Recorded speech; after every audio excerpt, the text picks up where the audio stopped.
Olá, pessoal, bom dia para vocês. Hoje a gente tem então a nossa última live sobre os mestres ascensionados. Tá terminando nosso último dia. Então, para quem estava acompanhando a gente foi passando aí dia a dia, falando sobre cada um dos raios cósmicos, entendendo um pouquinho sobre o que se trata esse raio. E também falando sobre os mestres ascensionados, que estão conectados com esses raios. Então esse foi o nosso percurso aí, né, nessa semaninha que tá terminando pra gente aqui hoje. Então hoje é o nosso último dia. Tô super feliz e triste ao mesmo tempo, porque eu sei que a gente construiu um trabalho muito legal aqui junto, mas também tá acabando, né? Então vamos falar hoje aqui sobre o nosso último raio, que é o 7º raio. E eu até arrisco dizer, sabe, gente, que esse talvez seja o raio mais popular. É o raio da chama violeta. É o raio do mestre Saint Germain. Quem aí caminha no meio esotérico já deve ter ouvido falar desse mestre, o mestre Saint Germain. Então a gente vai falar sobre isso hoje por alguns minutinhos, tá? Então, o 7º raio é o raio da ordem cerimonial e magia. Só que quando a gente fala esse nome desse raio, muitas vezes a gente acaba indo só pro lado do esoterismo, da magia. Mas não é isso, tá? Esse raio, ele trata sim dessas coisas, mas tudo que precisa de um aparato para funcionar, tudo que precisa ser sistematizado, o processo de sistematização para que alguma coisa se materialize, tome forma, encontre o lugar no dia a dia com ritmo, com periodicidade, com realização, é disso que se trata o 7º raio. Então, os mestres associados a ele têm essa qualidade e estimulam essa qualidade na humanidade. É como se fosse assim, a necessidade, esse raio trata da necessidade de criar um jeito novo para que alguma coisa aconteça. E aí a gente vai falar então do mestre Saint Germain. O mestre Saint Germain, de acordo com os relatos teosóficos, ele é um homem pequeno, com uma barba preta pontuda, cabelo preto macio, e ele não assume muitos discípulos. Diferente dos outros mestres que a gente vinha falando aqui, a maioria desses outros mestres toma alunos para ensinar. Já esse mestre Saint Germain, ele não trabalha tanto desse jeito. Ele trabalha estimulando e influenciando os seres de outras maneiras. E ele ficou conhecido na história, na verdade. Esse é um dos mestres que, quando a gente vai estudar a história, a gente também ouve falar dele. Tem registros de algumas vidas dele. Então, ele já foi Francis Bacon, lá na época da Revolução Científica, quando era necessário que houvesse método e que houvesse um jeito de que, olha aí, tá vendo? Um jeito para que as coisas acontecessem. Era preciso que a gente afastasse superstições e afastasse achismos e chegasse, então, em determinados jeitos para que a matéria pudesse assumir. E, então, esse foi parte aí da missão hercúlea do Francis Bacon, que foi uma das encarnações desse mestre, do mestre Saint Germain. Também conhecido, né, como Conde Saint Germain, na sua encarnação histórica, que foi lá na Transilvânia, gente, né? A gente ouve falar da Transilvânia, lá na Europa Oriental, tão distante, cheio de mitos, e ele certamente contribuiu para a criação de alguns desses mitos. Esse mestre, nessa época, ele também era conhecido como, ele hoje também é conhecido como mestre Hacoxi, porque ele é descendente da linhagem dos Hacoxi, lá naquela época também da Transilvânia. E tem uns relatos super interessantes falando de pessoas que frequentaram, por exemplo, a corte, a época da Revolução Francesa, a corte francesa, né?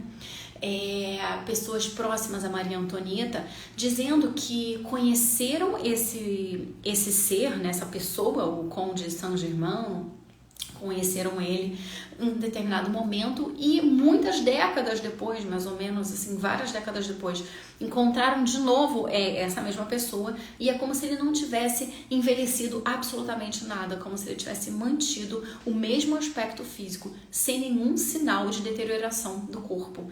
Então, são alguns dos boatos que rolavam à época que ficaram registrados em relação ao Conde Saint-Germain. Ele também foi Christian Rosacruz e teve um papel super influente então na maçonaria. E até hoje em dia os relatos são, né, da teosofia que ele também tem um papel proeminente na maçonaria, incentivando e influenciando a busca pelo conhecimento verdadeiro e do jeito verdadeiro também.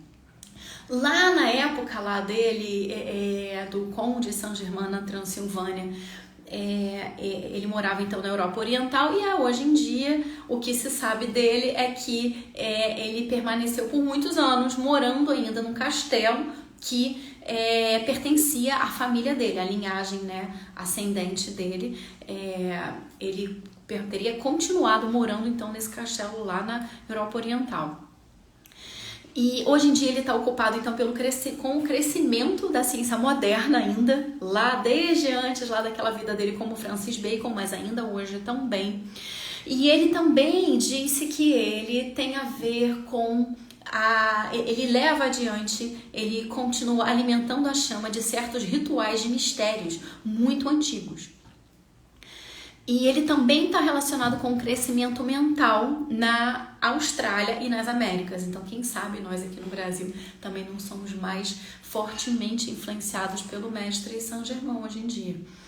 E, gente, eu acho muito importante frisar, toda vez que eu falo há relatos e disse, que isso aí é baseado nos escritos da teosofia, tá bom? Da Alice Bailey, da Madame Helena Petrovna Blavatsky e outros expoentes da teosofia nos livros deles, tá? Então essas são algumas informações aí sobre esse Conde Saint-Germain, o mestre Saint-Germain. E agora a gente finaliza então o nosso encontro de hoje fazendo uma rápida mentalização para que a gente se conecte com essas energias e possa superar os obstáculos também que essas mesmas qualidades de energia podem acabar trazendo pra gente, tá? Vamos lá então? Então é hora de fechar os olhos e respirar com consciência. Respirar a gente sempre respira, mas nem sempre a gente está atento a isso.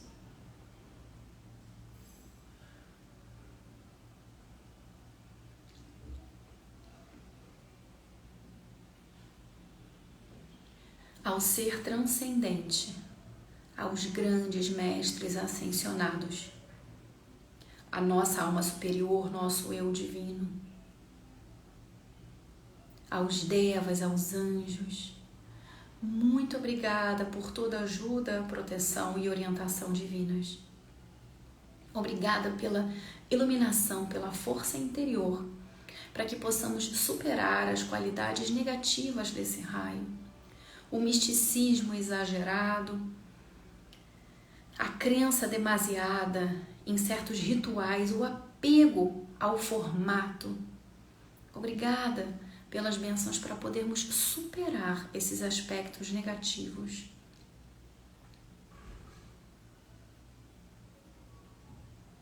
E obrigada também pelas energias para que possamos estimular dentro de nós a qualidade da sistematização adequada do imaterial para o material, da periodicidade adequada, que possamos entender a necessidade e vivenciar e materializar em nossas vidas, de formalizar, de repetir, de carregar, levar adiante alguns rituais do nosso dia a dia, sejam espirituais e sejam também em qualquer outro nível. Obrigada pela qualidade da persistência, da realização.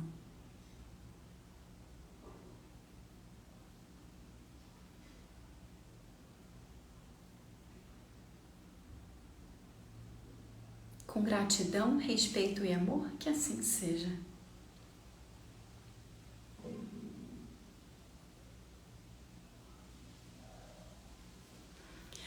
Ok, gente, muito obrigada por terem participado hoje e essa semana inteirinha com a gente. Foi muito especial para mim ter entrado em contato mais profundo com essas energias, com essas leituras, ter feito toda essa preparação para trazer para vocês esses conhecimentos.